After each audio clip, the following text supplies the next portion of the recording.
Cricket lovers, जैसा कि आप सभी जानते होंगे, भारत और इंग्लैंड के बीच 5 मैचों की टेस्ट सीरीज खेली जा रही है और इस टेस्ट सीरीज के चौथे मुकाबले के दूसरे दिन एक बार फिर भारत और इंग्लैंड आमने सामने थी। इस दूसरे दिन इंग्लैंड की टीम अपने पहले दिन 7 विकेटों के नुकसान पर 302 रनों के स्कोर से आगे खेलना शुरू किया, जहां जो रूट अपनी 106 रनों की शतकीय पारी के साथ नाबाद थे और वहीं उनका साथ दे रहे ऑयली रॉबिन्सन 31 रन बनाकर उनका साथ दे रहे थे। और वहीं दूसरे दिन जो रूट और ऑयली रॉबिन्सन की जोड़ी मैदान पर उतरने के साथ ही रन बनाने शुरू कर दिए थे।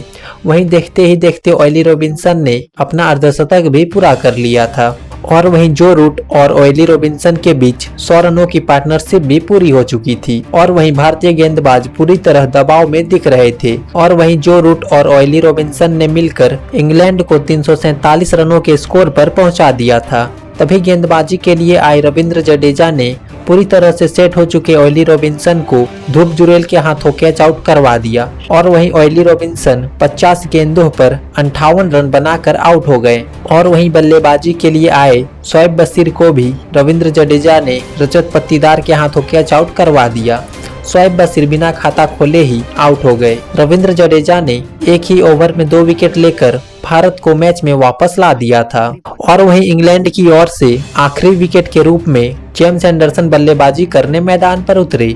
तभी रविंद्र जडेजा ने अपने अगले ही ओवर में जेम्स एंडरसन को भी एलबीडब्ल्यू आउट कर दिया और इसी के साथ इंग्लैंड की पहली पारी का अंत 353 रनों के स्कोर पर हो गया। वहीं इंग्लैंड से मिले 353 रनों का लक्ष्य का पीछा करने के लिए भारत के 2 दिग्गज ओपनर बल्लेबाज मैदान पर उतरे। गजब के फॉर्म में चल रहे यशस्वी जायसवाल और रोहित शर्मा के कंधों पर इस मुकाबले में अपनी टीम को एक तूफानी शुरुआत दिलाने की जिम्मेदारी थी। भारतीय टीम की इन उम्मीदों पर पारी के शुरुआती ओवरों में ही इंग्लैंड के तेज गेंदबाजों ने तोड़ दिया। गेंदबाजी के लिए आए जेम्स एंडरसन ने भारतीय कैप्टन रोहित शर्मा को बेन फ्लॉक्स के हाथों कैच आउट करवा दिया।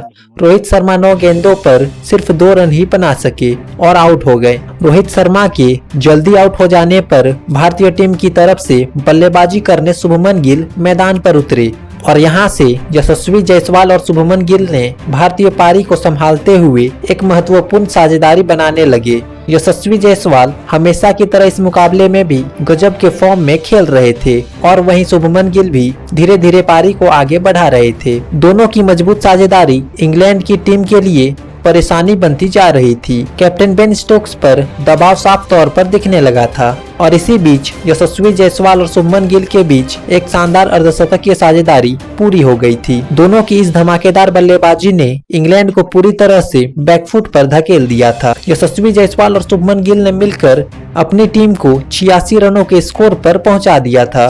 तभी गेंदबाजी के लिए आए शोएब बशीर ने सेट हो चुके शुभमन गिल को एलबीडब्ल्यू आउट कर दिया।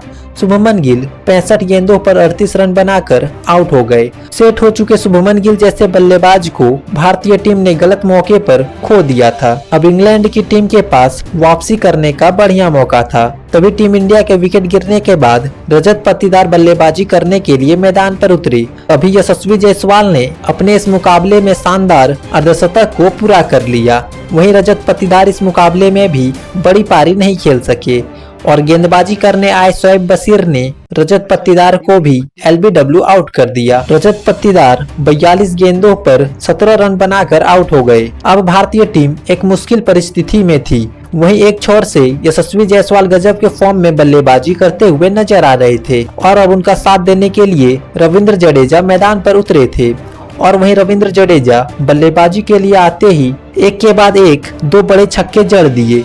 तभी गेंदबाजी करने आए शोएब बशीर ने रविंद्र जडेजा को भी ऑयली पॉप के हाथों कैच आउट करवा दिया और वहीं रविंद्र जडेजा 12 गेंदों पर 12 रन बनाकर आउट हो गए। अब भारतीय टीम पूरी तरह से दबाव महसूस कर रही थी। शोएब बशीर ने अकेले ही भारतीय बल्लेबाजों को बैकफुट पर धकेल दिया था। अब विकेट गिरने के बाद सरफराज खान बल्लेबाजी करने मैदान पर उतरे थे और फिर यहां से सरफराज खान और यशस्वी जायसवाल ने भारतीय पारी को संभालते हुए एक महत्वपूर्ण साझेदारी खड़ी कर दी। दोनों ने भारतीय टीम को 161 रनों के स्कोर तक पहुंचा दिया। तभी गेंदबाजी के लिए आए शोएब बशीर ने इंग्लैंड की टीम के लिए खतरा बन चुके सेट बल्लेबाज यशस्वी जायसवाल को क्लीन बोल्ड कर दिया।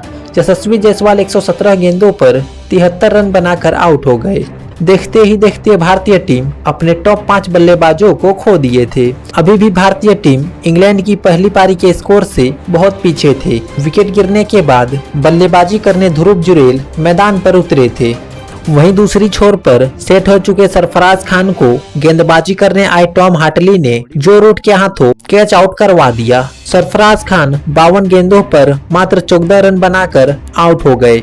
वहीं सरफराज खान के आउट हो जाने के बाद बल्लेबाजी करने के लिए रविचंद्रन अश्विन मैदान पर उतरे। तभी टॉम हाटली ने रविचंद्रन अश्विन को एलबीडब्ल्यू आउट कर भारतीय टीम को 7वां बड़ा झटका दे दिया था। रविचंद्रन अश्विन 13 गेंदों पर मात्र 1 रन बनाकर आउट हो गए थे। भारतीय टीम की मुश्किलें रुकने का नाम ही नहीं ले रही थी। कोई भी भारतीय बल्लेबाज इंग्लैंड की स्पिनरों के सामने टिक ही नहीं पा रहे थे।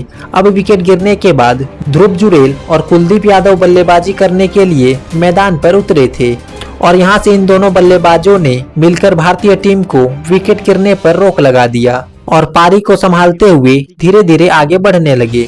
अब जाकर भारत के बल्लेबाजों ने इंग्लैंड के गेंदबाजों पर पलटवार करना शुरू किया था। ध्रुव जुरेल कुलदीप यादव के साथ मिलकर इंग्लैंड के शानदार गेंदबाजी के आगे डटकर बल्लेबाजी कर रहे थे और इसी शानदार बल्लेबाजी के साथ ध्रुव जुरेल और कुलदीप यादव ने सुनिश्चित किया कि भारतीय टीम इस दूसरे दिन और कोई भी विकेट नहीं गंवाएगी। और वहीं दूसरे दिन के अंत पर भारतीय टीम 7 विकेटों के नुकसान पर 219 रन बनाए थे। भारत अभी भी इंग्लैंड के पहली पारी से 134 रन दूर है। हालांकि दूसरे दिन भारतीय बल्लेबाजों का प्रदर्शन बहुत ही खराब रहा। सिर्फ यशस्वी जायसवाल ही इस पारी में अच्छे खासे रन बना सके। दोस्तों, अगर आपको दूसरे दिन का खेल अच्छा लगा हो तो वीडियो को लाइक, शेयर और चैनल को सब्सक्राइब करना ना भूलिएगा। जय हिंद।